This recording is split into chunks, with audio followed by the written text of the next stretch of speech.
Like, we're more than just like a company. We want to stay small. We have the ability to be a very large in terms of who we help, but in terms of how we grow the company, we want to remain small because it gives us that competitive edge. We don't want to be a 100-person company. We want to be somewhere around a 50-person company, and how can we operate that? Especially in the office here in the United States. That camaraderie, I think, is also vibing because other people build other people up as well within the company. So there's a lot of collaboration. That's the transparency that I think about when I say that. In this episode of Business Growth Podcast, we're talking with Jonathan over at Penji. And Penji is this design company that's kind of been getting a lot of traction and noise throughout the world. And it's a great conversation where we're able to talk about the things that they're doing over at Penji, how they're growing their team, why they've decided to focus and work in a community that has really had a lot of blight, and how they're making an impact on that community. They're also going to be talking about delivering a quality service and being really clear on the offer. So in this episode, I hope it helps you to understand what you can do in the town that you live in, if that happens to be a small town or a large town, how you can make an impact, and how you can be very clear on the offer that you're giving. So let's just jump into the episode today. Hey, Jonathan, welcome to the podcast today. Stoked to have you here. It is an honor to be here. I'm excited. Thank you. Yeah, so I think this conversation today that we're going to have is really going to jump around. We may dive into WWE wrestling. We'll probably pull into some business tactics, business tools. And most importantly, I think we're going to really help our audience get some clarity on what they can do to scale their businesses, to get some solid, rapid growth. Yeah, absolutely. That's why we're here. I'm here as a servant to help and provide as much knowledge and nonsense as I humanly possibly can. So I'm excited for the opportunity. No nonsense, man. What fun is that? So it'd be wonderful for us to get some clarity, because I think oftentimes what happens with business owners is that they're trying to do too many things. In our pre-interview conversation, one of the things that you said that really stood out was that you owned an agency before Penji, and multiple people told you that the design was something that made you stand out. And so you must have latched onto that and you excluded all the other pieces and focused on that. So why is that the case? Why did you have the ability to say, okay, enough is enough, I'm just going to focus? Well, I could say in full transparency, the reason why the agency, quote unquote, didn't work out as well as people, as I personally would have hoped for, is because of how much crap that we were doing that just nobody understood. Where we were a full service agency, like how do you go into a meeting and say that I specialize in X, Y, Z, when you do so many different things? Now, there's people listening right now and say, well, you just do it this way, or well, you could say it that way. It didn't work for me. It didn't work for us. We were very stagnant in terms of growth. And the minute that we specialized, and not just like we kind of like micro level, we were very macro thinking, but from a micro standpoint, we would lose clients, we would gain clients. But when we lost them, we're like, listen, you're good. We love what you do. We're not getting the results that we need, but your design looks really cool, as you mentioned. And so hearing that over and over again for a couple of years, it kind of just clicked. And we're like, well, we're really good at design. We're really good at just branding. We're very creative. Let's create a business around what the things that we're good at. And so we used our strengths in order to build on top of what it is that we do. And to the people listening, I would just say, like, if it's not working out for you, I would say, what do you look at yourself in the mirror and say, what am I good at? And whatever it is that you're good at, do that and just go all in. We went all in on graphic design because that's just what we're good at. I'm not even a graphic designer. I cannot graphic design. If you were to hire me to do a logo, it would be the crappiest logo on the planet. That's not my personal expertise, but that's what the team's expertise is. So regardless of like if you are a solopreneur or if you have a team, either look at yourself as a solopreneur and say, what am I good at? Or what is the team good at? And for me, it's not about me. It's about what can I do? What can we do in order to help the masses? And to us, it was just, again, it was graphic design. That's a great point you make. And I think there's going to be a lot of like heads nodding as they listen to that, because oftentimes we're not the best in the world at the thing that we're doing, but we can hire the people around us. And maybe we're the best in the world at managing a team or hiring people or whatever that is. So what is that unique skill that you're bringing to the table with Penji? I would say storytelling and sales. I'll just call a spade, right? I'm good at talking to people. I'm good at sharing a story. I'm good at promoting. I'm good at selling the vision, the dream, the idea to others in order to get people to be bought in, so to speak. Not necessarily lying to anybody, but just being 100% transparent and honest. So at the core, I would say being honest, being transparent, storytelling, selling. They may not all go hand in hand in most conversations, but for me, that's my strong suit. That's what I bring to the table. But at the same time, I have great co-founders that are also able to do some amazing things too. And we kind of like, if you were to look at us in terms of just sheer looks and judge us based off of our looks, we should never be friends and we should never work. There's, me, 6'2", relatively athletic build, co-founder who's Vietnamese and, probably the smartest guy on the planet. We shouldn't work. But for some reason, our personalities just click and we're able to vibe off each other. So the life lesson that I have here, I would say, is find yourself a really good co-founder. There's a lot of people that, you go in the Silicon Valley tone and it's get a co-founder. And then traditional business people want to, go at it on their own. Have you always had co-founders in businesses, or did you do any by yourself? I think if you're kind of going about it on yourself, I would say it's relatively ego driven, that you think that you can beat the masses. I would also argue that it depends on your goal. Your goal could be, I want to make $100,000 a year. And I want to, I want to travel the world, right? I want to take my kids and my family. So whatever your goal is, I would base the goal off of whatever you want to achieve. For me, I can't do this alone, right? He can't do this alone. The rest of our team, we can't do it alone. So in the very beginning, I did not have a co-founder. I was doing everything myself. I was doing the graphic design myself. I was doing, and again, I had an agency, so I'm doing the graphic design. You can imagine how crap that was, right?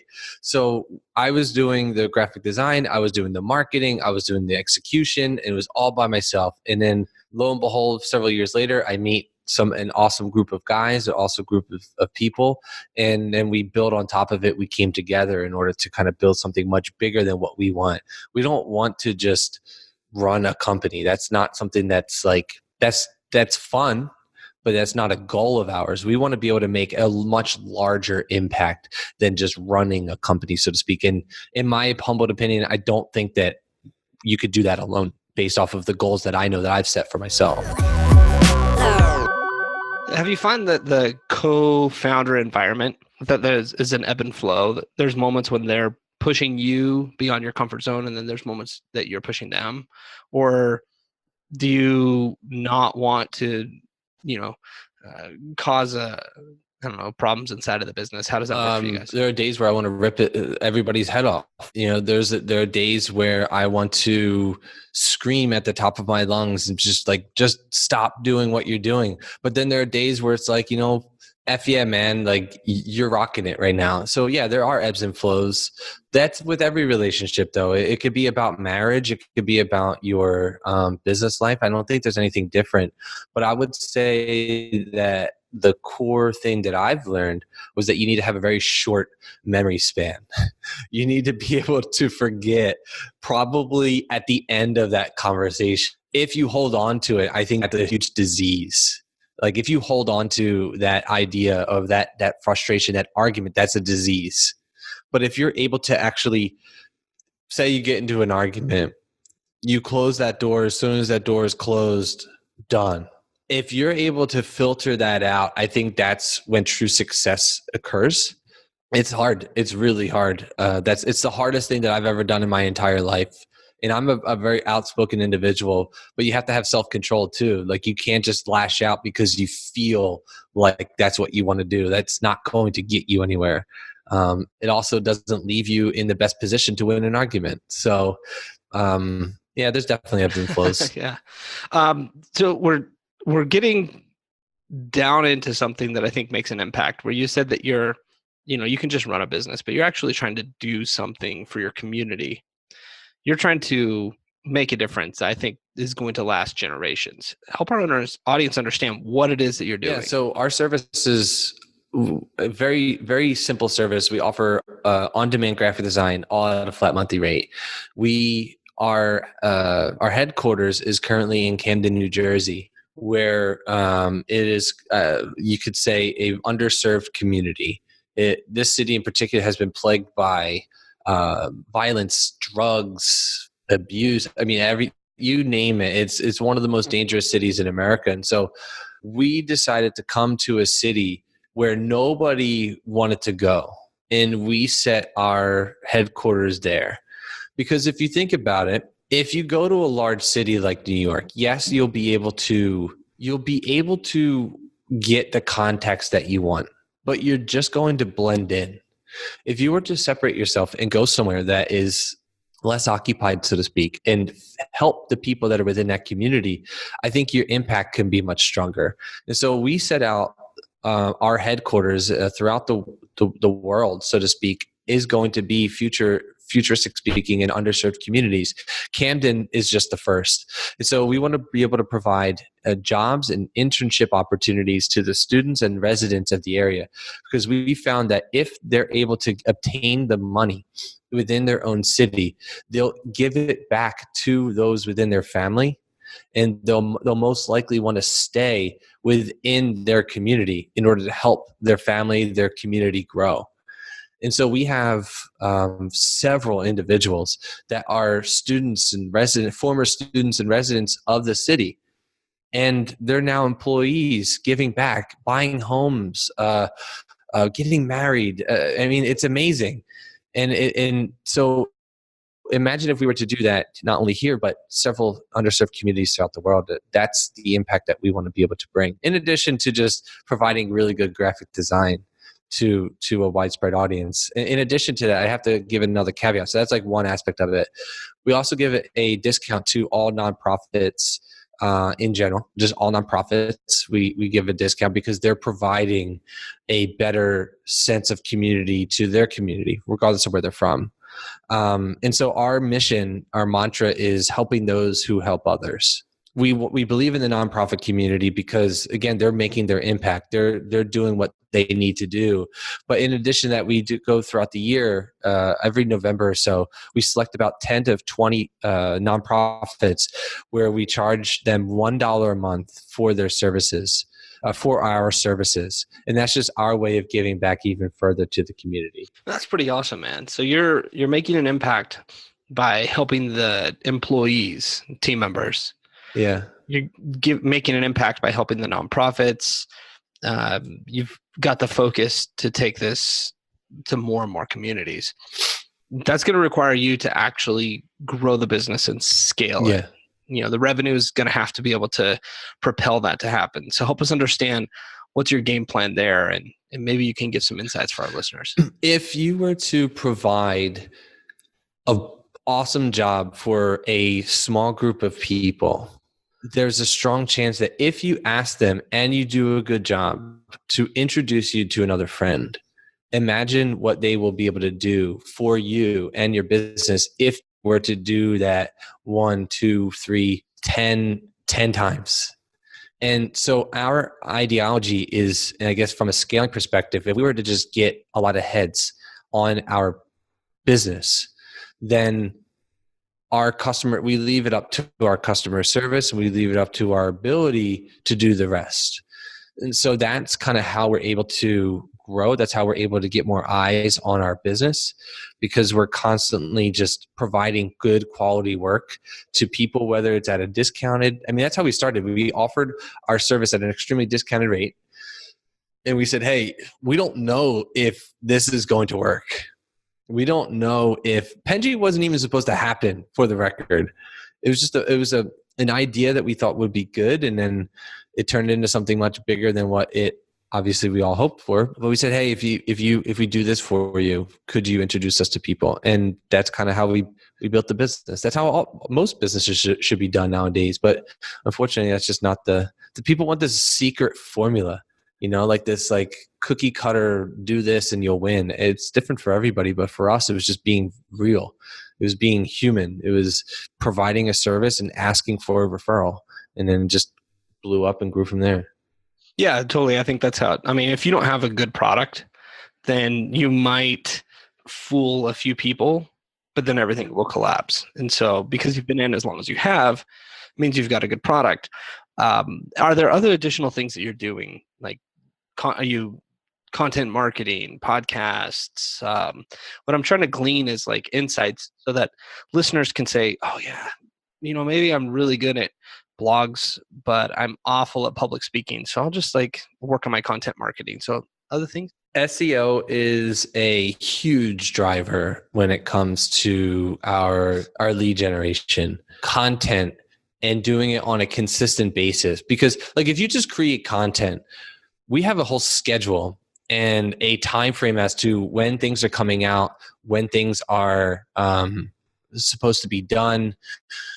We think so far into the future. Like right now, we're already thinking about June, and it's now at the very end of March. And so we're already done April. It's already on autopilot. We know what's going to be done. And that's kind of like the organization standpoint, regardless of the sexiness of like your scaling. If you're not organized, if you're not thinking into the future, regardless of what you do, if you're just shooting at the hip every single day and just doing what you think is right, you're not setting yourself up for success. So SEO plays a huge part. We write content daily. We are moving into, now that we've built that repetition and you repeat it over and over and over again, you build a pattern. I think that's what I'm looking for, the word pattern.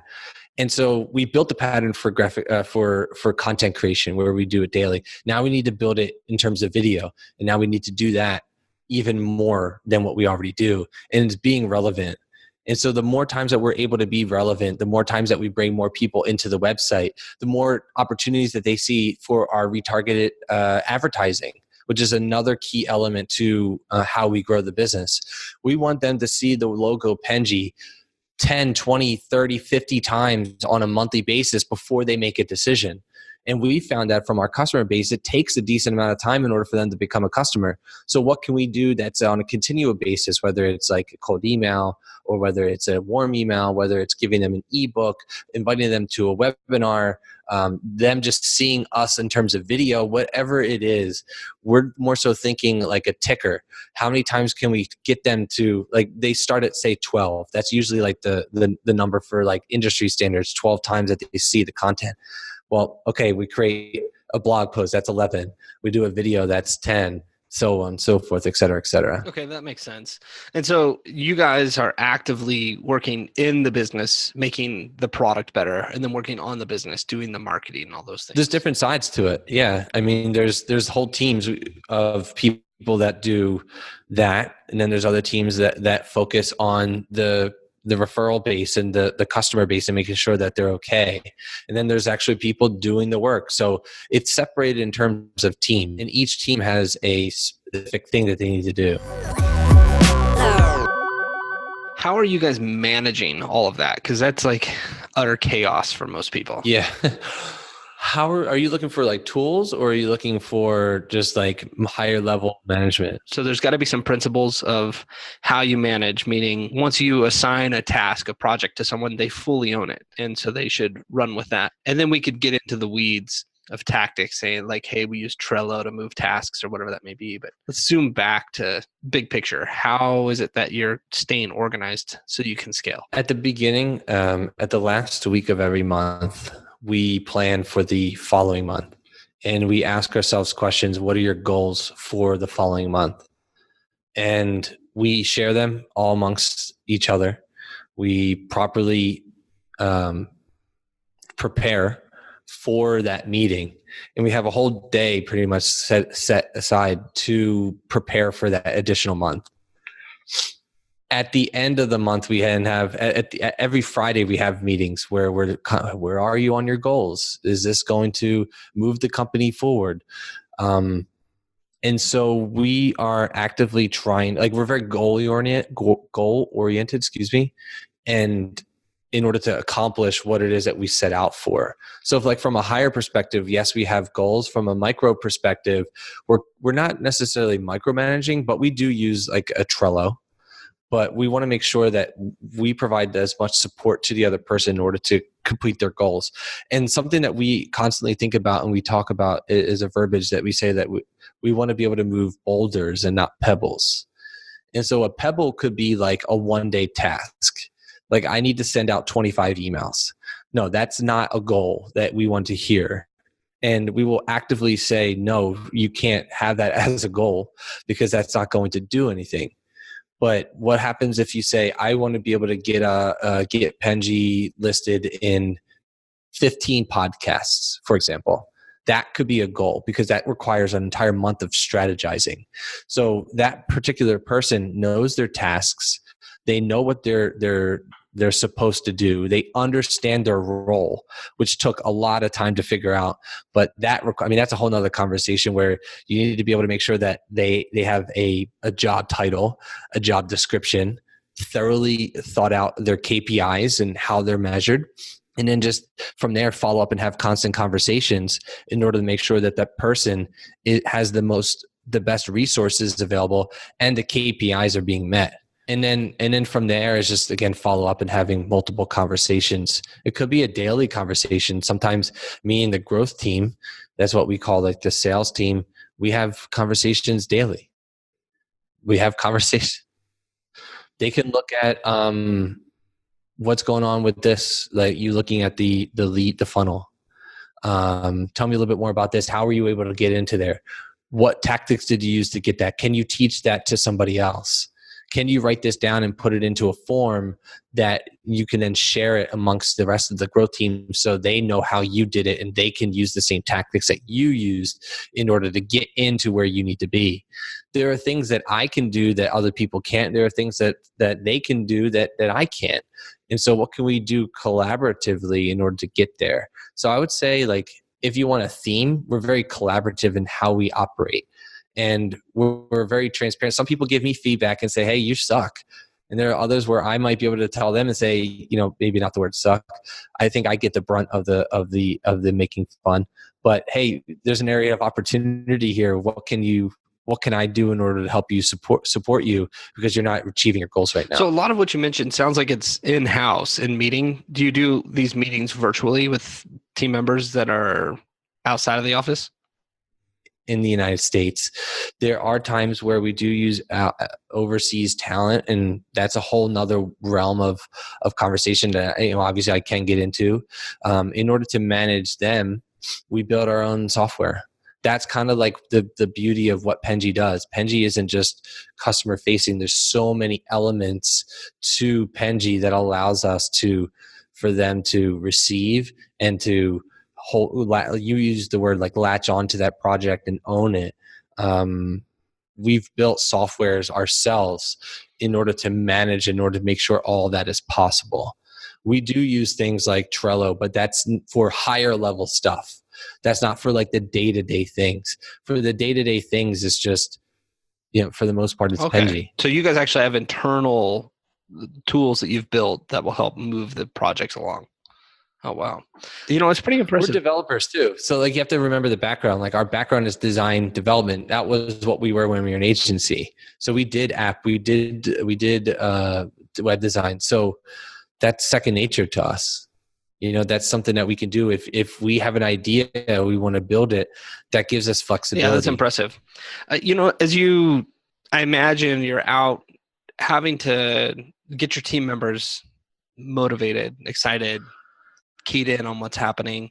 You're doing the same as you're, doing podcasts. What is it that you find that's often the spark that's missing to get that momentum? Because you guys got the momentum with Penji. I think oftentimes the business owners, they have the talent, they have the skills. They might just not have the momentum to start going. So you're more so asking, how do you keep people motivated? I don't know if it's necessarily the word motivated. It's momentum. Because from all of the study that I've done, there's a lot of people that have talent, but it feels like, and you've seen it as well, I would imagine, they're entrepreneurs. Once they sell a business, they go into their next one and it's a success, and their next one it's a success. Yeah. But it's until they get some momentum, it's like no matter what they stab at, they just can't get there. And the same thing will happen for employees. Like until they start to feel that momentum, they're just, okay. I can answer this in a couple of ways. I think number one, transparency is pretty important. I think if you're constantly sharing what's going on in the business, like that's definitely important.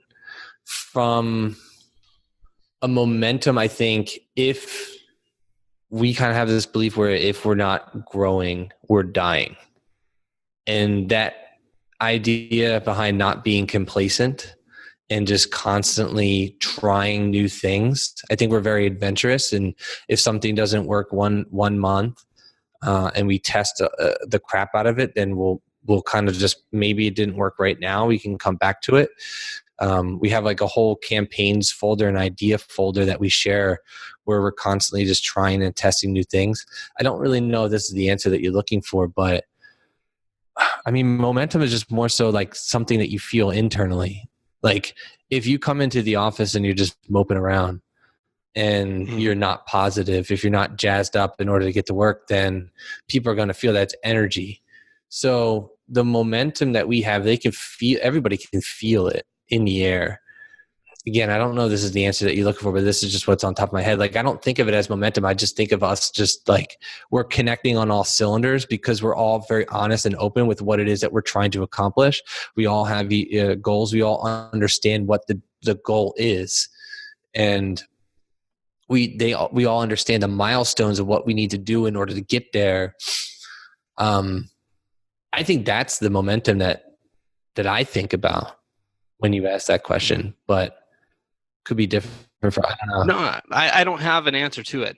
What I do is when I'm in an interview, I'm listening to someone and I see that they've had some wins in other areas. So for example, I did an interview and I can't remember Imtiaz Patel, and he talked about when as he works as a high-level consultant, and you mentioned moving rocks or moving pebbles, and he's mentioning the same type of concept, but he's got, more of a big business perspective to it. We're talking, billion-dollar businesses. And so Penji's going to operate in a lot more intimate way. And so to get those insights from you helps our listeners say, okay, I can actually apply that. I can build my team. I can motivate them. I can get that momentum. Now you used transparency a lot. That's a pretty big buzzword, but is there something deeper to it? Like, why is that so important to you? We're transparent in the aspect of like how many customers that we have coming in and coming out. We're transparent in the aspect of bottom line. We're transparent in the aspect of, hey, I failed this week, or I didn't do this. Because at the end of the day, like, I have goals, right? I set out 5 goals. They set out 5 goals. If I'm not able to accomplish them, then they see that like, well, shit, crap. I don't know if this guy's not doing it, why am I not doing it? So like that idea behind constantly putting all of the cards on the table and then being able to judge you based off of what it is that you do versus your output more so than your title. That's what works well for us. I would also say that for us in particular, a very tight-knit family. Like, we're more than just like a company. We want to stay small. We have the ability to be a very large in terms of who we help, but in terms of how we grow the company, we want to remain small because it gives us that competitive edge. We don't want to be a 100-person company. We want to be somewhere around a 50-person company, and how can we operate that, especially in the office here in the United States. That camaraderie, I think, is also vibing because other people build other people up as well within the company. So there's a lot of collaboration. That's the transparency that I think about when I say that. I hope that in as much as you want. Came into this podcast, this episode, thinking it'd be more about scaling. And it really has been an episode about team and collaboration and getting things to sync up. And maybe that is what's caused the scaling for you guys. It's like a rare exception where the thing that you plan, that you execute on, that you think from the beginning that that's the thing that's going to be the differentiator or make the difference is rarely the case. It's usually some other byproduct or some other thing. And you guys are probably, you saw that with your design. Here you were an agency and you said, oh, well, okay, I think we should just pivot a little bit. And then there were additional pivots. And I imagine that there's pivots that happen all the time and pivots in the employees. You probably say, I can get this designer who's just amazing, but they don't fit for the team. So it's not going to work for our culture. So we're not going to do it. Yeah, that's definitely the case. A couple of things that came to my mind when you were talking about that is, I think when it comes to scaling, you're right. This conversation definitely wasn't as much about scaling, but after thinking about it and talking and what it is that my first initial reaction is, that is the differentiator is the team. We are very unselfish. And I can say that there are people within our industry that are singularly focused either about themselves, their ego, how can they make them better? But for us, like, I don't care about I care about myself, but I know that I'm going to be fine regardless of what happens. And so what can I do to be a complete servant to your audience? What can I do to be a complete servant to them, the team? And they understand that we eat last. We're not eating first. We're eating last and waiting until the food gets dried up and cold. And then we eat. We have to wait to make sure that everything is fine. And so a couple of things that come to mind when you originally brought that, when you were talking, we understand our customer. Like, I think that's something else that a lot of people don't understand. We've talked to every single customer that has ever canceled within our company. We've talked to every single customer that has ever gone through and is still to this day a customer of Penji. We know why they came to use us. And so we use the data and the knowledge and the understanding against the new audiences that we try to go after, because we understand the verbiage that they said in order to partake in our service. And so that data alone is going to allow you to help scale, because now when you go into when you post an ad, which ads are a huge part of our scaling, what do you say in that ad? Well, no, we're using quotes directly from, like, in our own way, but we're using quotes from our customers and using that in order to capture a new audience or to further solidify a relationship by a retargeting campaign that allows them to come through.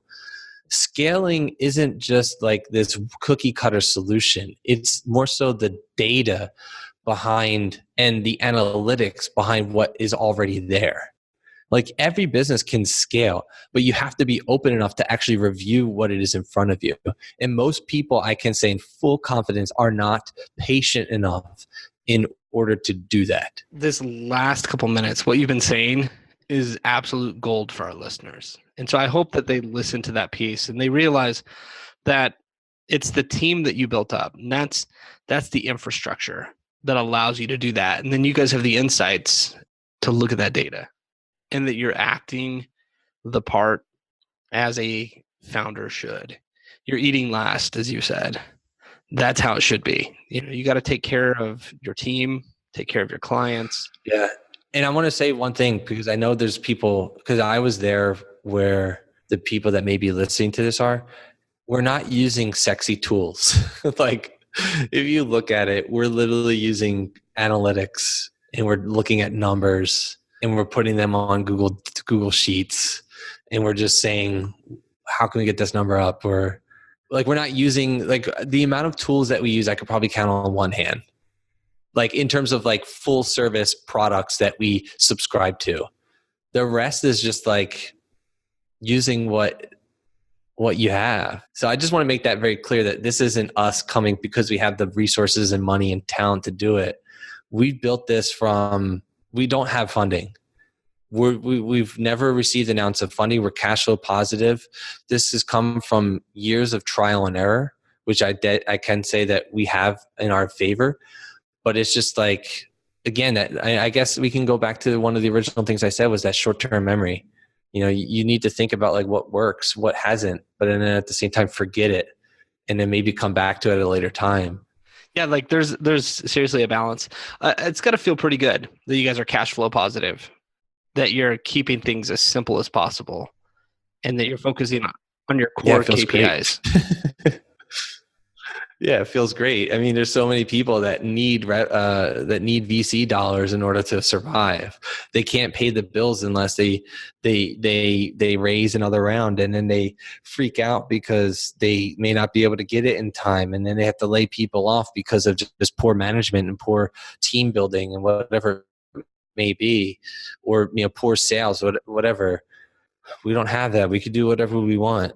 Not that we will. We're very strict. I can say that, but we could essentially do what we wish. And that's the luxury in my eyes. I pray that more businesses are more VC second and building first. The VC money can come, but just you got to be set up first. You got to be rocking and rolling. Yeah, and I think it also depends on the business type and your end goal. Of course, yeah. If you're a pharmaceutical, widget, you need that money. But for a service-based business like ours, or most SaaS businesses like ours, you don't need a huge influx in order to make it happen. Man, this has been a great chat today. Any parting words that you'd like to share with our audience? Have fun. At the end of the day, have fun. If you're doing something that just doesn't make you happy, get rid of it. If you're in a relationship that doesn't make you happy, get rid of it. Do things in life that just truly fulfill you, that brings purpose to your life. I've for years lived a life not knowing what my purpose was. I would say until after Penji, I realized that my purpose isn't about me, it's about serving others. And that makes me happy. Being on the podcast with you, talking, allowing you the ability to share my story, that's cool, man. And so whatever that is for you, just do that. And give us our little elevator pitch of Penji. And obviously we'll put a link inside the show. Absolutely. Penji is an on-demand graphic design service. We have an amazing platform that's simple, fast, and affordable to use. We're one flat monthly rate.